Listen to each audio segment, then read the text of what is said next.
The broadcast is now starting. All attendees are in listen-only mode. Good afternoon, everyone. Today is Wednesday, September 15th, and I'm Donna Will, Professional Development Coordinator for the Developmental Disabilities Administration. We welcome you to the Maryland Community of Practice for Supporting Families webinar series. We're presenting our 25th webinar entitled Transition 3, which is being facilitated by Mary Ann Kane-Breschi, Director of Family Supports for DDA. Her special guests include Kathleen Walker, DDA Eastern Shore Regional Office, Employment and Family Coordinator, Jade Gingerich, Department of Disabilities Director of Employment and the Maryland Promise Project, Christy Stuart, MSDE Chief for Secondary Transition Division of Early Intervention, and Jill Hill, Division of Rehabilitation Services, Staff Specialist, Transition and Supported Employment. Before we begin, I'd like to go over a few things about the webinar. All participants are in listen-only mode. There are two options for listening to the webinar, by computer and phone. If you have trouble hearing, you can try switching, clicking the appropriate button on the webinar panel. There is a handout. Actually, there are 5 handouts. Actually, there's 6 handouts. So what we're going to do is we're going to swap out one of the handouts later in the webinar. So if you have a chance to download them all now, that's great. And then I'll say a half hour into it, I'll add the resource guide so that everybody can get the 6 handouts. So we are recording the webinar and we'll post that on the DDA website. And if we have time at the end, we'll take questions directly related to the webinar.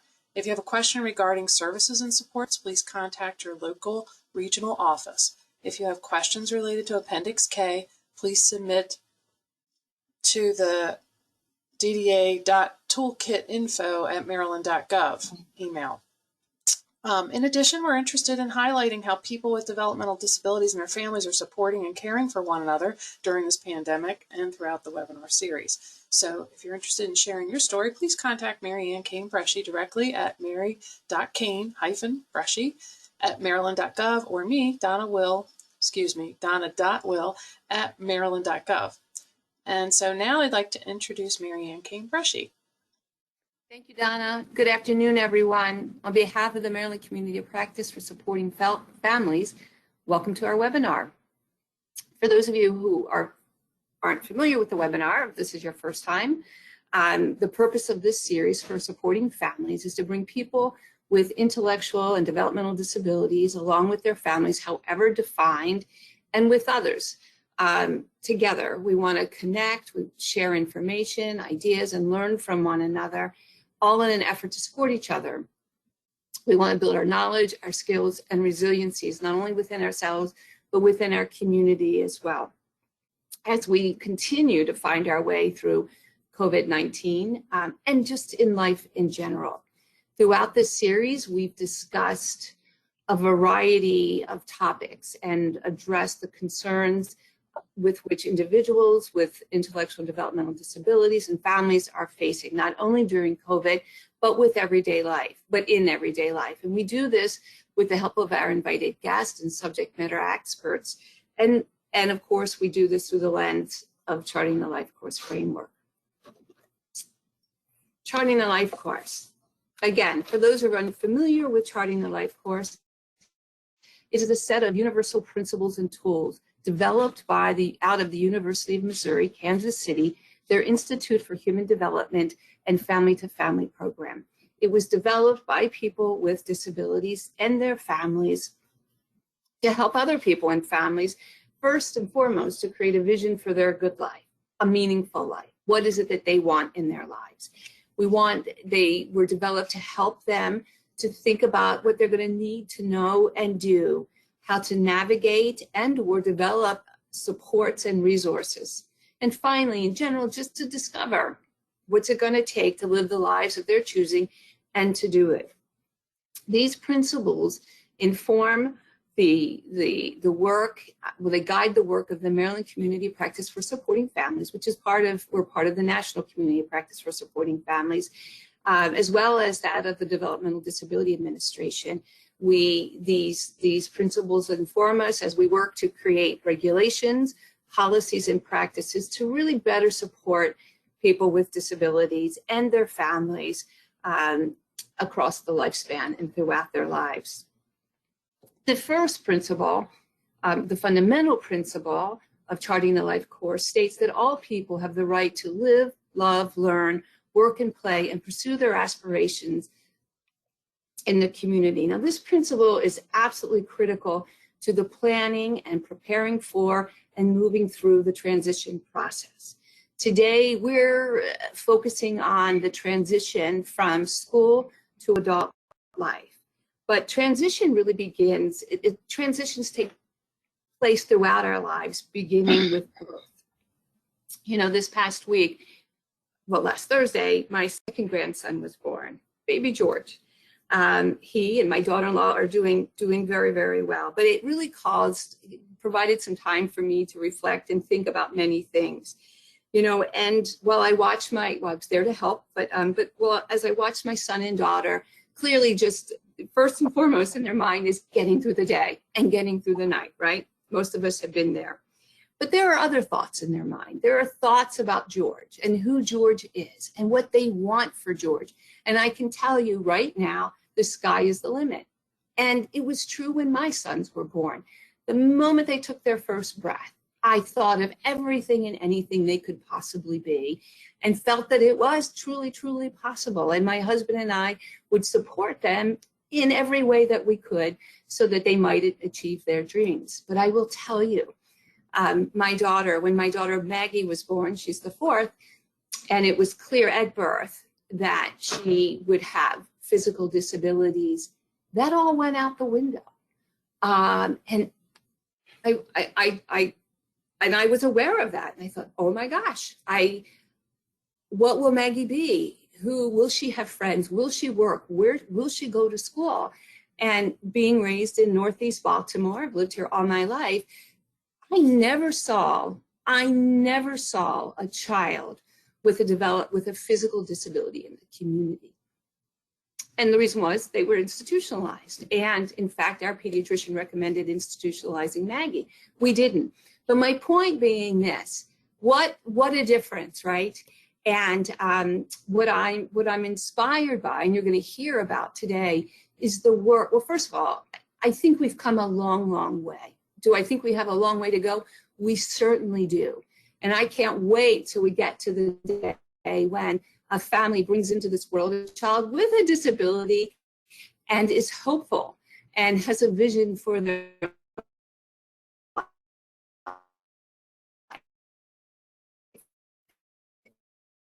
but it's birth, but transition, right, at this period of from school to adult life. The work that they're doing, they represent state agencies within Maryland that really are committed to better supporting young men and women as they transition from school to adult life. And I just think that it gives us great hope for the future. So with that, let me say that another principle of charting a life course is this vision thing, right? We want everyone to have a vision for a good life. And again, it begins at birth. But when we talk about, often in charting the life course, we talk about supporting families. And what I want to say here is that when we say that, we don't mean that we are not, the family does not take precedent over the individual. We talk about supporting the family so that they can best support their son or daughter or family member to live their best life. So we really want to begin first with the individual. How do we help the individual to live this, live a life in which they self-direct it, they enjoy interdependence, they are productive, they are integrated within the community, they belong to the community, and are included in all facets of community life. And when we talk about a good life for the family, again, we want to support families. What do you need in order to support your family member? And how can we we create systems that maximize your capacities, your strengths, and unique abilities to best nurture, love, and support your family member, which is incredibly important. And of course, we begin first with this vision. Transition isn't just about the family member with the disability. It truly is the family, because we in fact know that families really are the backbone of the service delivery system. For the most part, families are there. Families support and care for their family member across their lifespan. So what is the vision? So we talk about two kinds of visions, right? And hopefully we marry them to some degree. What is the vision for that your son or daughter might have for their lives? What do they enjoy doing? Who do they like being with? When do they like doing these things? Do they want to work? Do they want to volunteer? Or is their day filled with experiences that are particularly meaningful to them? And for families, what are the supports you need in order to support your family member so that he or she might enjoy and achieve this life? And of course, which brings me to the integrated support star, another principle of charting the life course. You know, the moment you have a vision, I want a beautiful car, well, challenges bubble up, and maybe you don't have enough money, or you know, there are things that are in the way. So the moment you have a vision, these challenges bubble up, and how do you begin to address those challenges? Maybe it's transportation, maybe it's a job coach, maybe it's how someone's supported after they return home from work, so forth and so on. But the integrated support star is just a wonderful tool which enables the person with disabilities and the family to really brainstorm around all the resources that might be available to them to address these challenges. And it begins with personal strengths and assets, which I just adore, I love, and it's just critical that we begin there. What does the person bring to the situation? What does the family bring to the situation to address any challenges you might have? Then we look at relationships, not just familial relationships, but other relationships, friends, but then even you branch out in the community and even acquaintances. It's amazing the impact an acquaintance might have on a person's life. Then we think about technology. How might the individual utilize technology to support them throughout their lives or in achieving the dreams that they have? And again, we do that with community resources. What's available? Community resources are those resources that are available to everyone and anyone. You don't have to meet any kind of criteria, right? How do we utilize them? And then finally, let's look at eligibility specific resources. What is needed, and how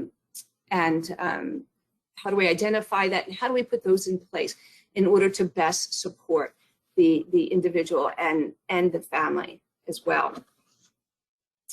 Okay, so with that, actually, I'm going to back up 1 second. So believe it or not, no surprise here, transition is not just a challenge or an issue or a pleasurable experience for a student exiting school, nor is it just a challenge for families either, but it truly is for state systems and other agencies and organizations that provide these kinds of supports. How do we do it better? How do we continue to learn? How do we know what's working? How do we know what's not working? And then how do we adjust accordingly? Well, today you are going to hear about how many of our state agencies are working together to do just that. And with that, I want to introduce our special guest, although I'm going to call them out and I'm going to have them introduce themselves. And I'm going to first begin with Kathleen Walker.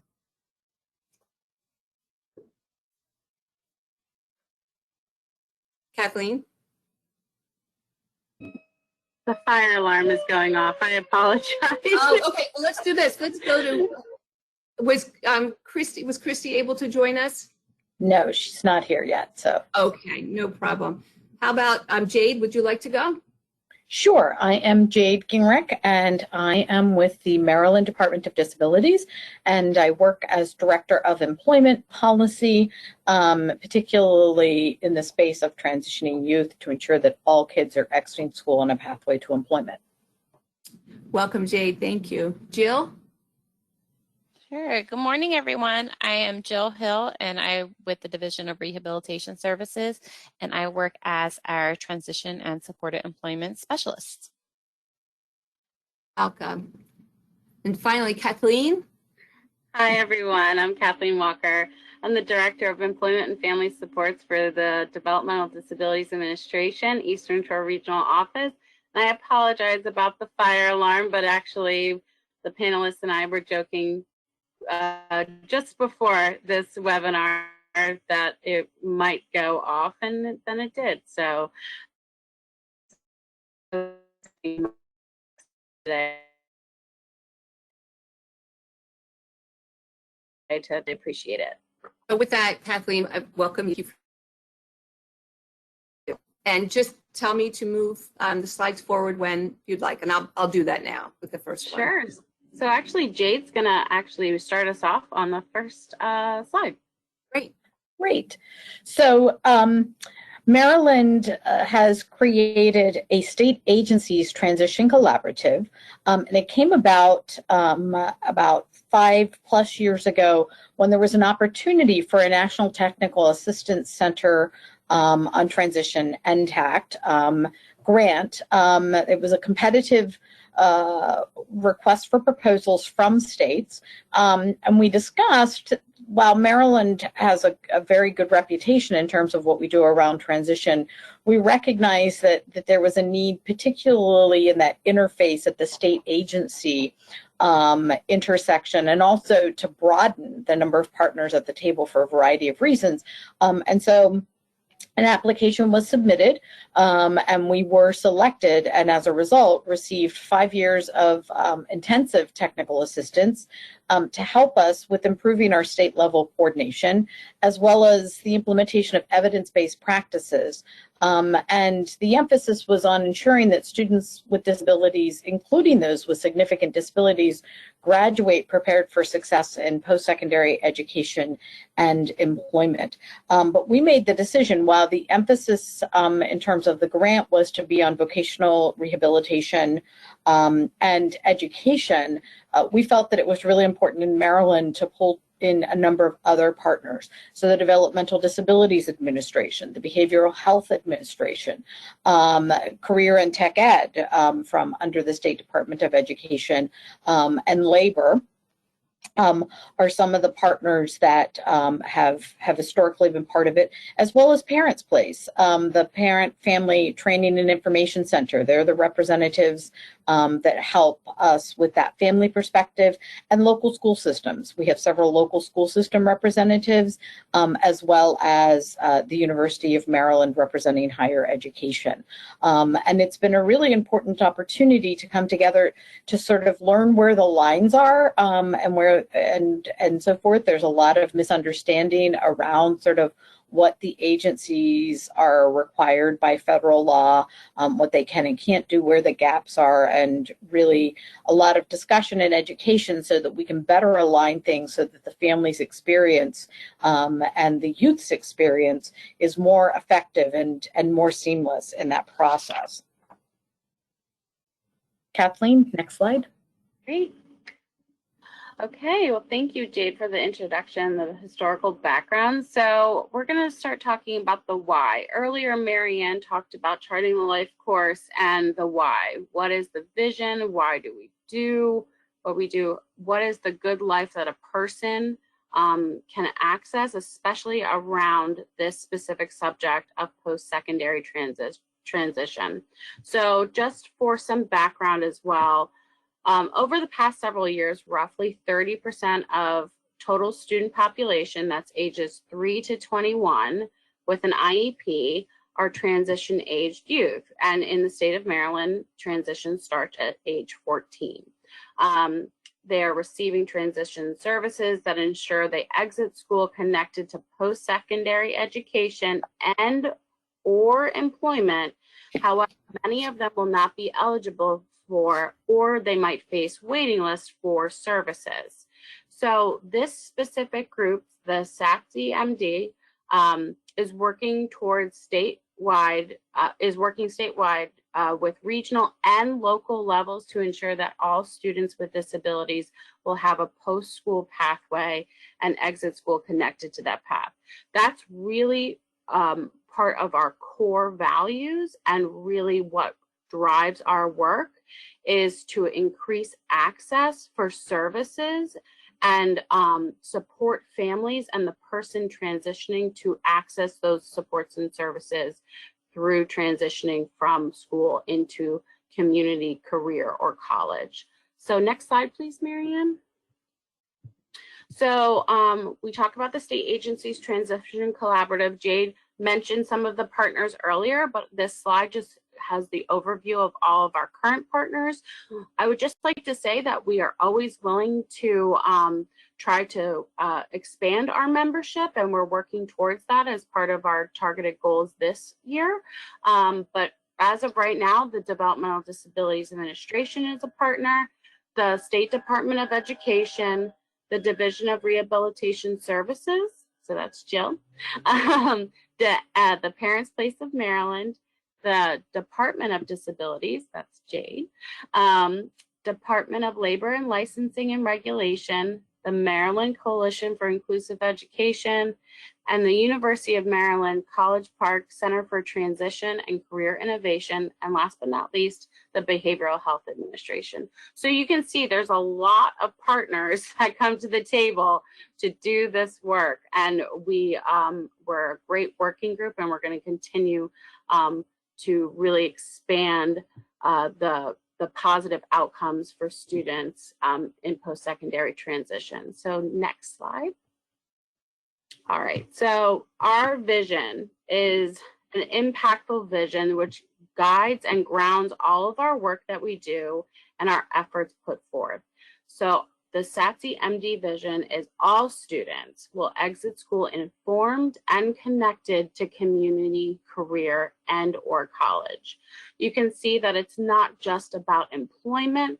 It's not just about formulating relationships in your community. It's about whatever is that targeted vision that a person may have post-secondary, that they're connected.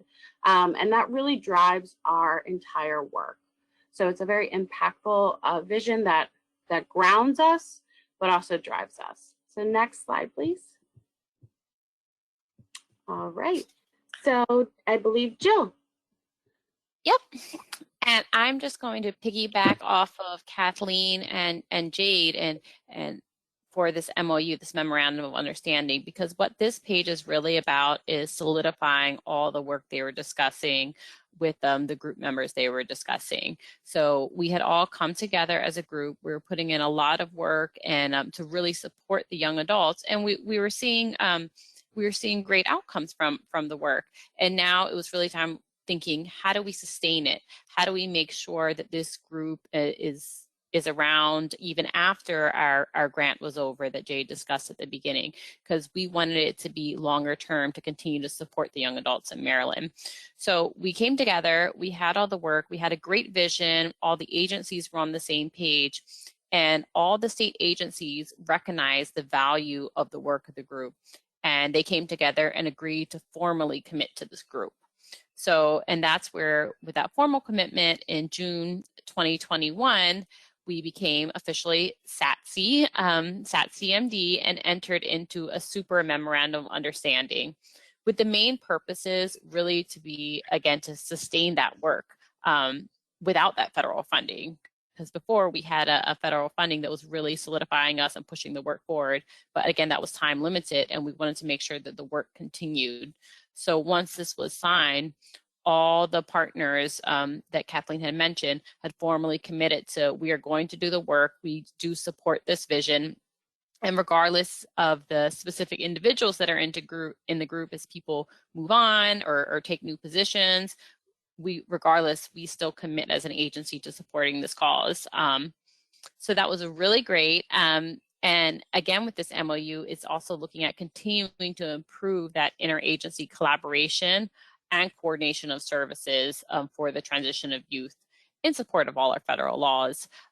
So working together, common messaging, and collaborating on the young adults' behalf as they often access more than one of our agencies to really get the supports they need. And lastly, the big purpose of our MOU was to ensure linkages to the community, college, and careers that actually result in community integration and independence, ongoing education and training, and employment for youth with disabilities in Maryland. So again, working all together to make sure that that young adult is linked to the appropriate supports and outcome they need to, again, get to community, college, career. So in line with our vision.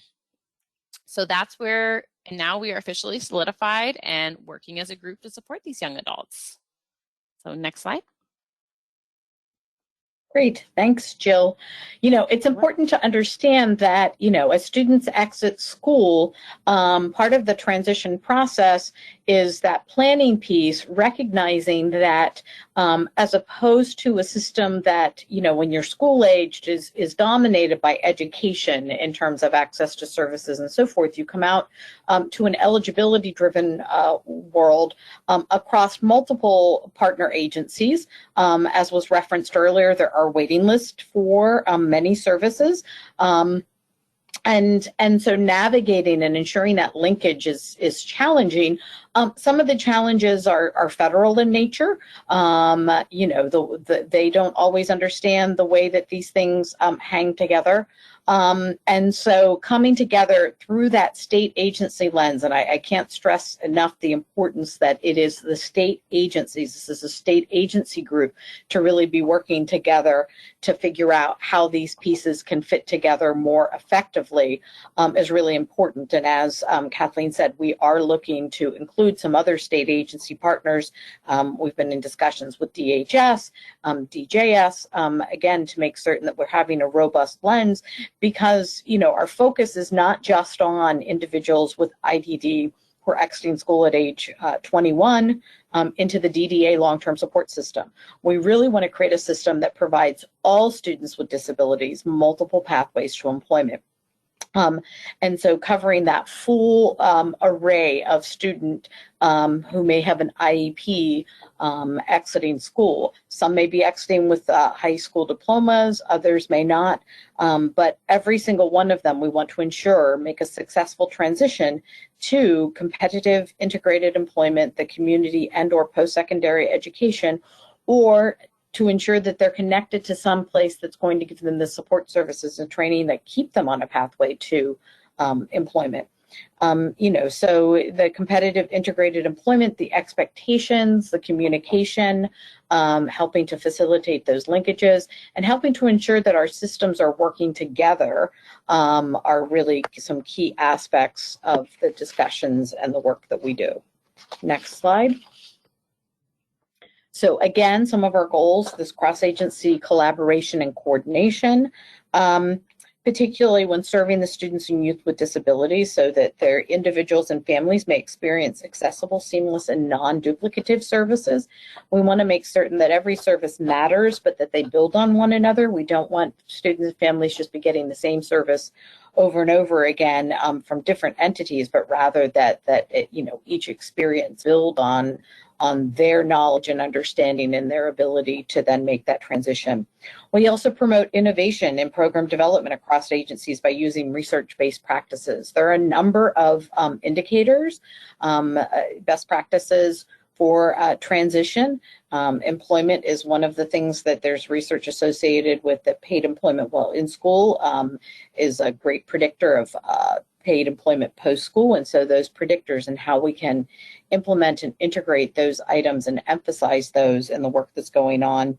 Also, there are several efforts underway at the State Department of Education, including a whole emphasis on students with certificates. Those students who exit with certificates at age 21 don't have the same document as a high school diploma in terms of its recognition and so forth. And so the State Department of Education has just received approval to create endorsements across 3 areas: post-secondary education, work and career readiness, and community. And there'll be some standards and competencies that all students who are exiting at 21 will have the opportunity to work on. And as part of that, there are groups that are working to develop those standards and competencies, and the State Agency Transition Collaborative is well represented amongst those groups, as are families, as are advocates, as are the different disability stakeholders and so forth. So we're very excited about that, that significant shift that will be working and fully implemented, I believe, by 2025.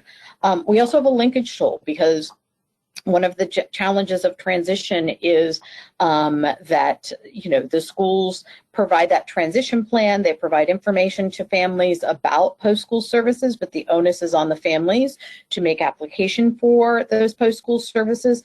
And schools don't often know what the eligibility determinations are, which impedes their ability if they're going to be waitlisted for a service.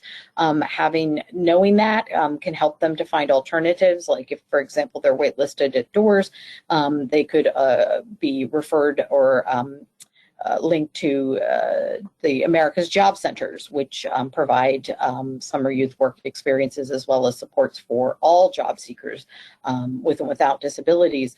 And so helping to facilitate that data sharing and information, we are piloting or kicking off with 6 local school systems, age 14, with obtaining consent from families and being able to capture and share data from some of the post-school partners like DOORS and DDA that will help facilitate and inform. The school system will know if the parents have followed up and made application. We're also looking at ways in which we could minimize and provide information that can help facilitate that application and eligibility process to help again, with that linkage to post-school service, and then long-term also then be able to better determine the outcomes as a result of those linkages and the supports and services. So we really are working together to figure out how we can overcome some of the gaps and divides that exist just by the sheer nature of what transition is and the differences between the different agencies.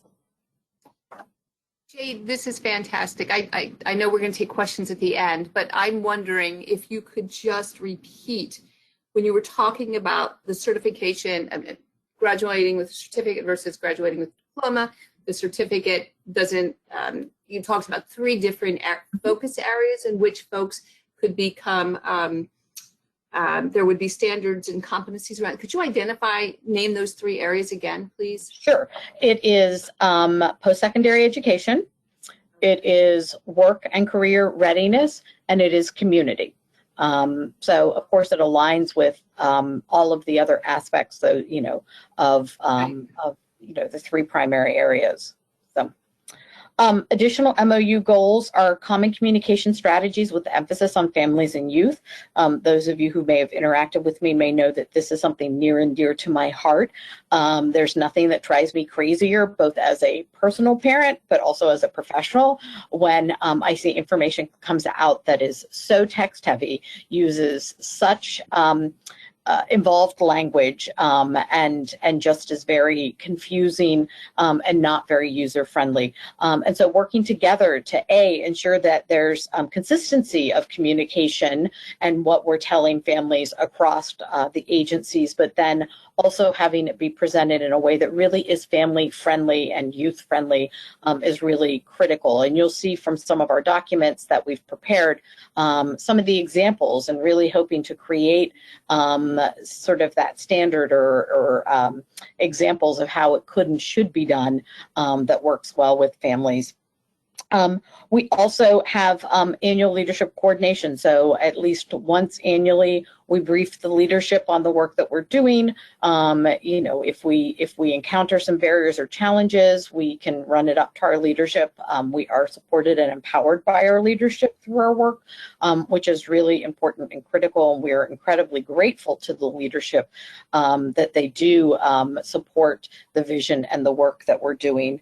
And the cross-agency materials, I think, are really, really helpful, because historically, you know, information is provided on this is what our agency is and does. Somebody else has a different brochure. This is what our agency does. And that's not really helpful to families as they're trying to navigate or map a path through the various agencies. So we're really trying to do more coordinated and also ensure that when our documents, when an agency puts something out, in reference to their process that it has been vetted and verified with the partner agencies. And again, you'll see some of the materials and the information that is available in the attachments. Kathleen? Great, thanks, Jade. So after talking about sort of our goals of the MOU, what I like to talk about next are the responsibilities section of the MOU. So what this could also be looked as commitments, like what is our commitment level to the goals? This is more the implementation part of the MOU. So some of our responsibilities, and this is responsibilities for all the state agency partners that are on this team, that we communicate and coordinate regularly with state and local partners and staff. The reason why this is a very important clause is that it's not just at the leadership or headquarters level, but it's also at the local level or regional level with staff that are working directly with families and youth that are transitioning into post-secondary. And that is a really key part of our responsibilities, is making sure that the information is being communicated regularly, not just annually, but regularly with state and local partners. Secondly, collaborate to ensure integrated post-school outcomes. So when we talk about post-school outcomes, we talk about community, career, or college. We want to see that careers pay competitive wages. For example, competitive integrated employment is one of our main goals as part of this transition collaborative and as part of a goal of transition for students. So that collaboration for inclusion in community settings is imperative and drives the work, but then also our commitment is deeply rooted in that. So next slide, please.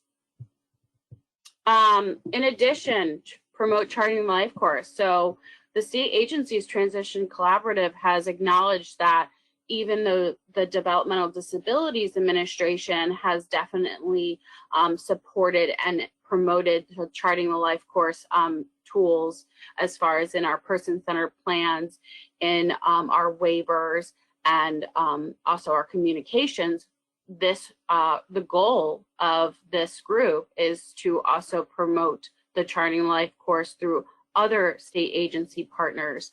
So that was a commitment and a responsibility that we are going to continue to expand and talk about a person living their best life, their good life, and utilizing the Charting the Life course tools and framework in any kind of transition planning.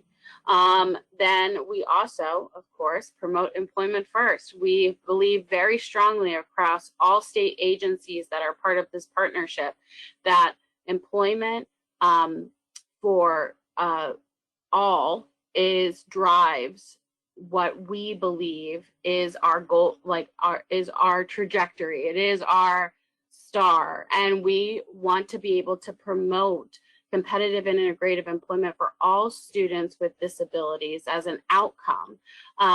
It's about providing opportunities and make sure there's access and equity for all students transitioning. We deeply believe that drives the majority of our work, is rooted in that Employment First initiative, which is a national initiative. In addition, develop and provide common training and professional learning. So we talked earlier at the previous slide about communicating regularly, but it's not just about the communication with the locals or regional level state agency partners. It's about that professional learning opportunities so that we can do cross-training in interagency on any identified gaps or collaborate, and so that we work better together to support students transitioning into post-secondary outcomes.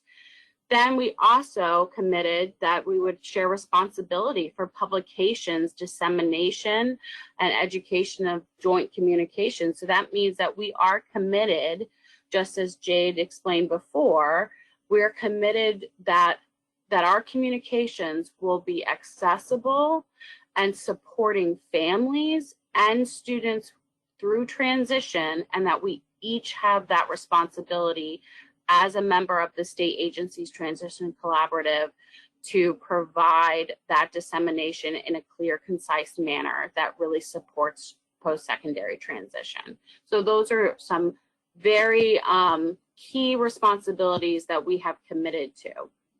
Next slide, please. Great. So as you can see, the MOU is a rather extensive MOU. These are just some of the highlights. I think it's also important to note that because this is the largest sort of interagency with a number of different partners signed on, we're actually going to be presenting tomorrow as well nationally about our coordination and collaboration and this MOU. Here in Maryland. So additional responsibilities include giving timely notice to other agency partners in order to be able to provide input and feedback. And I think that, you know, one of the benefits is because we've gotten to know one another and we have a shared vision, we have a point of contact. So when we know that changes are coming, you know, we can float them amongst our partners. When we hear of issues or concerns in terms of implementation or misinterpretation, they can be elevated up, you know, to the point of contact at the agency, and changes and issues and concerns identified, resolved if it's a miscommunication, clarification.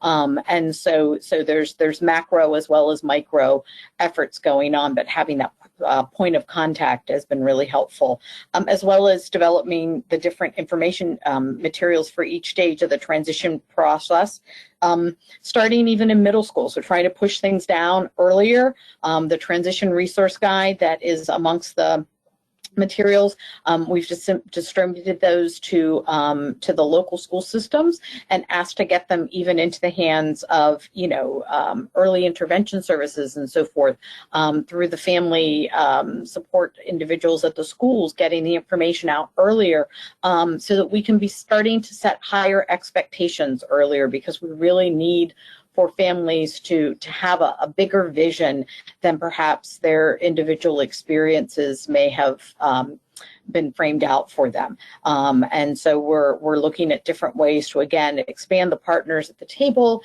expand our reach, you know, to figure out, you know, how we can help families with these higher expectations, and how we can help the staff in the schools sometimes to help frame higher expectations and so forth. Next slide. Yep. Then we also are, you know, sharing cross-agency professional learning opportunities to help improve those post-school outcomes. You know, if DOORS is offering a training, sharing it out to the other partners so they can push it out to their staff, so that again, that training information is going across multiple partners, because again, if it's important enough for a DOORS counselor to hear, then it's probably important for DDA folks to hear and other partners as well. So helping to really unify that messaging, as well as that cross-agency representation to be able to provide that feedback at the leadership level. Having the leaders look to this group and for the representatives to capture information from their partners at the front line, bring it back to the table to share and discuss, and to then push up to the leadership level is really, really important. And it helps us with identifying where there may be breakdowns in the system, and whether the system breakdowns are because of misinterpretation, misinformation, or whether it is truly a systemic issue that then we need to work together to try and figure out how to resolve and to fix. Next slide. One of the items that we prepared and put out to the local school systems is this tool that's a student resource map, and it can be used for the transition professionals to fill in points of contact. So if they're referring over to a specific DOORS counselor, putting the name of the individual, and on the back of this, if it's posted, it's also posted on the transition website, has the macro contacts like DOORS and so forth, where you can find your regional office. But this is an opportunity to fill in one place. And it's also a tool to help transition professionals who are supporting families to think more broadly about the different resources and information. And some transition professionals go above and beyond, and that sometimes creates some confusion too, because they do more than they're required to. So then it becomes an expectation that they can't always meet in terms of capacity and so forth. But to think more broadly about the different aspects of transition and the different resources that students might want or need, and that they can provide at least points of contact and give a single document that could hang on the refrigerator so that they know, oh, here's who I should be following up with to submit that application and so forth. So really trying to help simplify and capture information in a way that is actionable for families and isn't just a big stack of sort of, oh, here's who you should contact, but ways to make it easy for them. And again, transportation, healthy living, mental health, work, community life, just even starting with this as a tool with the different areas that are listed on it, technology, housing, utilities, really starts to frame that vision for the post-school life much more broadly than how do I apply to DDA or how do I apply to DOORS. Those are pieces of it.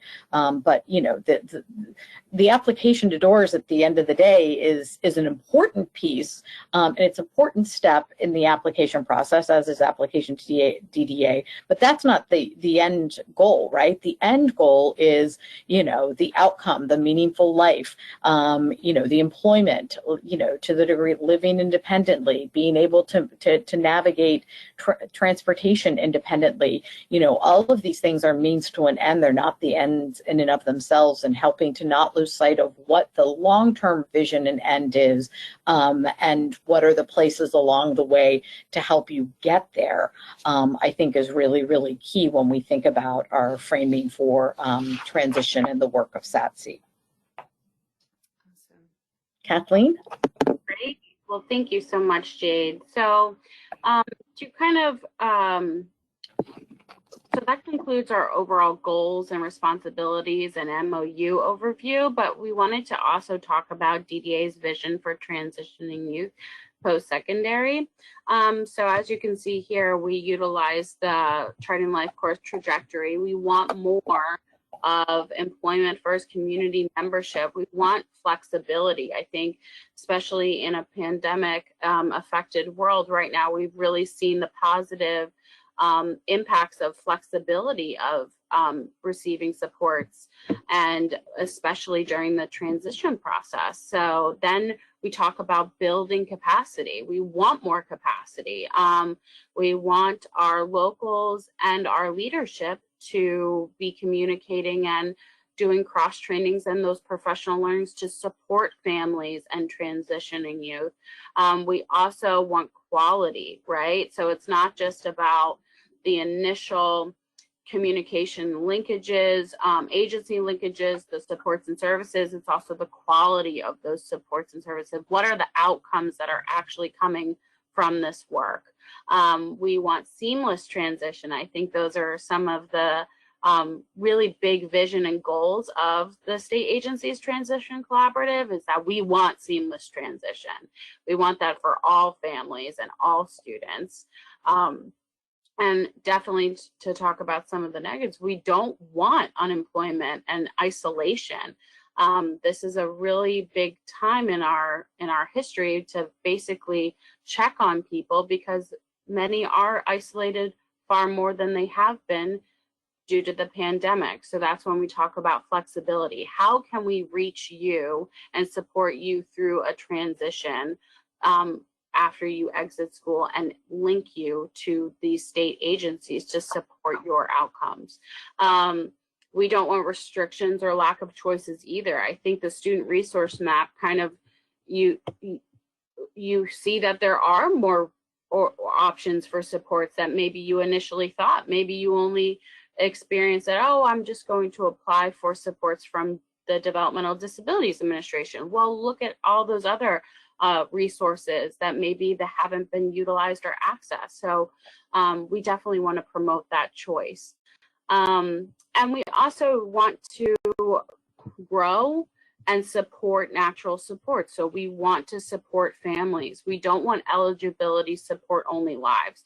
We don't want a state agency specific life. We want community supports and natural supports to expand, and we want to support those natural supports, not just rely on them. So next slide, please. So with that, this is a helpful slide though. However, if you want to contact the Developmental Disability Administration, the Regional Transition TY leads and eligibility can help you through the eligibility application process. They can kind of guide you on maybe your vision and access to other transition resources and state agencies for needs that could not be met by the DDA, but they're a great resource. And we continue to also do the cross training with our state agency, TY leads, so that we can support them in supporting you. Next slide. So with this handout, there are several handouts, as Donna, I think, explained earlier, but we also wanted to give you the primary transition contact at each local school system. There's also the DOORS, a Division of Rehabilitation Services contact listed. That is actually listed online. So if you click that link, you'll also see that. And then there's the transition website and guide that you can access as well. We've attached the guide, I believe, in the handout. You'll get the one pager in the resource map. That is a product, again, what Jade overviewed earlier from the Satsi group.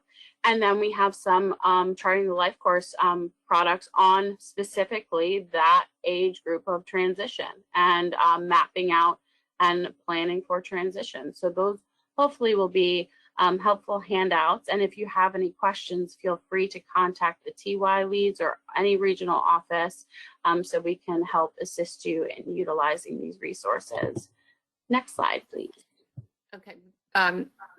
Kathleen, I just wanted to add, just FYI, you will also receive a copy of this PowerPoint. So the information shared here today, you will get in the PowerPoint as well. Go ahead. Thanks, Marianne. Yes, that's a very good point. So you'll be able to also click on those links as well with the PowerPoint. So these are some additional resources as well, but I think we want to make sure we have a time for a few questions. So next slide. And yes, please. Yep. So if you have any questions, I wanted to tap them into the chat. We do have some. We will try to get to at least a couple. So one person said, thank you. That was my question regarding accessing the PowerPoint. So yes, you'll get that. So great. A question, as a parent, how do I make sure my 15-year-old is part of this transition process? He has an IEP. So Jade, I don't know if you want to take that one or I want to. Certainly. So as part of the IEP plan, there is a section that talks about transition planning and so forth. I know that there has been discussion about moving it to the front of the IEP, because what happens right now is it's at the end of the IEP, and so sometimes you don't get to that. And so what you can also do is indicate when you walk into your IEP plan to say, I'd like to start with the transition portion. I'd like to talk about where, my son or daughter sees themselves post-school, because I feel like discussing that will then help drive some of the IEP supports and services, so if we could please start with that discussion, and the IEP chair should be able to support you on that.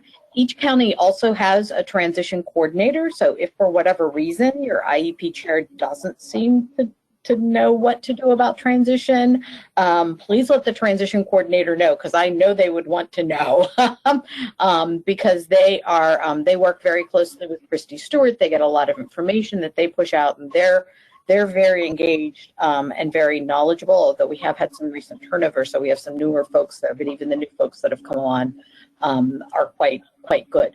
And I think, Kathleen, you posted that list so that they would know who to contact if your IEP person doesn't seem to to get or is willing to support discussion of transition on the front end, but that should be allowable, and I would encourage you to do that. I think that that's a great way to start the process.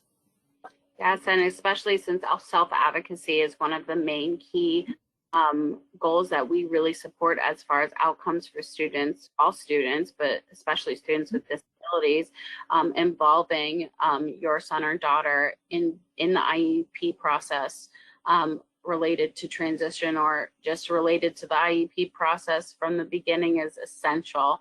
So that's a really, really great resource. But the resource list actually for each local TY school coordinator is attached to the handouts. So that's who you would want to contact for everything that Jade just discussed. We do have an additional question. Can a child seek resources if she has a 504 plan but does not have an IEP? So Jade, I don't know if you want to. Certainly, yes. Unfortunately, the requirements for the transition plan portion are only for students with IEPs. I would love it if we could figure out a way to expand transition planning to be something that all students got, particularly students with 504, but that requirement, because it's only required as part of the IEP process.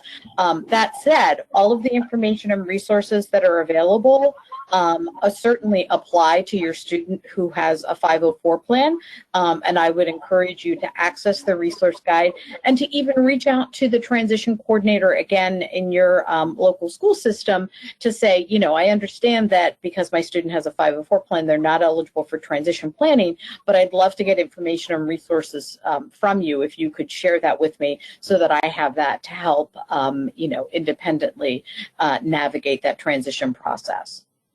Right. And then also, if you do have additional questions, there are definitely other state agencies and advocacy groups that definitely help families for transition planning for all students. So it's not just specific to only IEP, some of the resources that these state agencies can access. So definitely when Jade is saying, please, you know, ask, you know, for that resource map to get you started, because maybe if you aren't afforded the supports by the State Department of Education, you can access the transition planning support elsewhere. But so that's a great. And the website mdtransitions.org Yep. also has a huge amount of information that's available, again, for any student with a disability, as is pre-employment transition services. So if you are, you know, a student with a 504 plan, even if you're not, and don't have an IEP, but you have a child or son or daughter or youth, as I prefer to think of them beginning at age 14, with a disability, they should be able to contact the Division of Rehabilitation Services and explore the pre-employment transition services that those would be available to them with the 504 plan. And so that is another good resource or information if you don't have an IEP, but to still prepare for transition and post-school outcomes. Thank you, Jade. And Kathleen, I think we are running out of time and we have a couple of polls that we need to take. Sure. So I think we're going to stop with the questions here. And then Donna, if you're there, if we could bring up the first poll, and folks, if you wouldn't mind taking it, it'll just take we have five quick questions, 5 quick answers. Thanks. Go ahead, Donna. Okay, I just opened up the poll section and I'm not sure I can see it on my screen, so hold on a second. I'm not seeing it.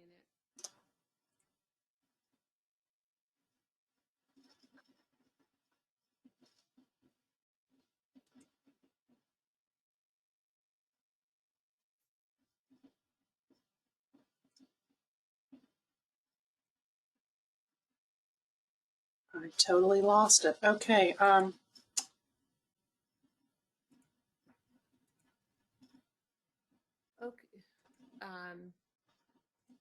Would it take much to bring it back, or I think maybe just let it go? Actually, Kathleen, Kathleen, are you able to see the polls in your in your panel? I am, yeah. Can you Oh. open it up and launch it? Yep. I have no idea where it went. Oh my gosh.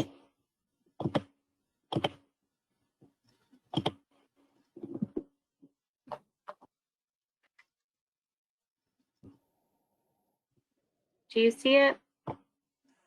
Yeah. I believe I see it. So I don't see it, but I won't see it. Go ahead. yep, people are answering. Thank you, everyone. Thank you. Thank you for your patience. Thanks, Kathleen.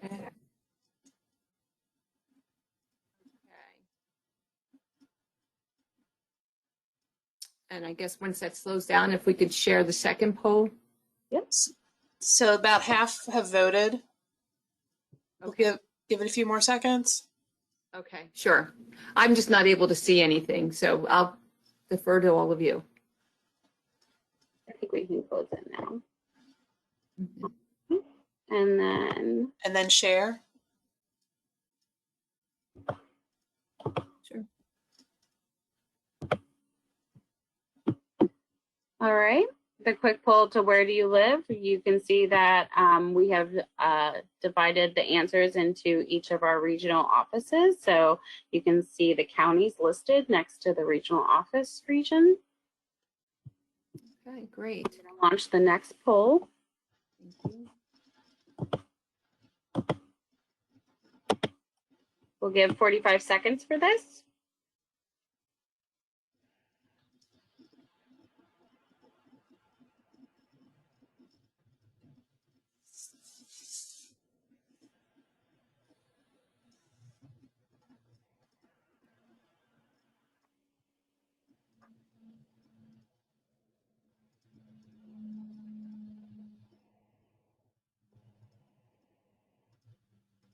Okay.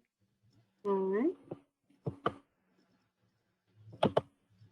What is your relationship to disability? The poll results are answered as person with developmental disability, family member, coordinator of community services, which is the targeted case management entity for the Developmental Disabilities Administration, Developmental Disability Administration provider, or other. All right, so we're going to go to the third.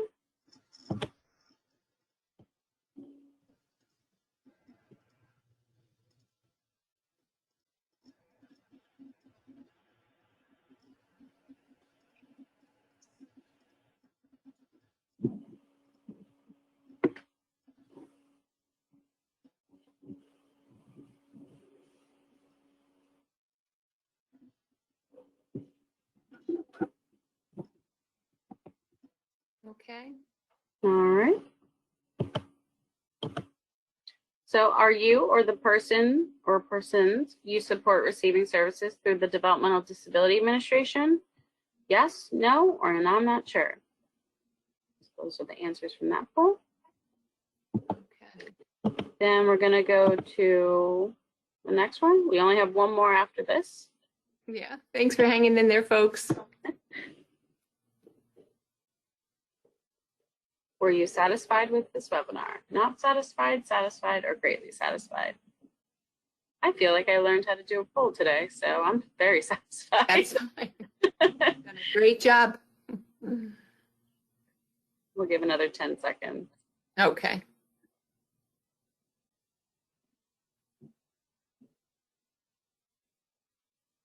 All right.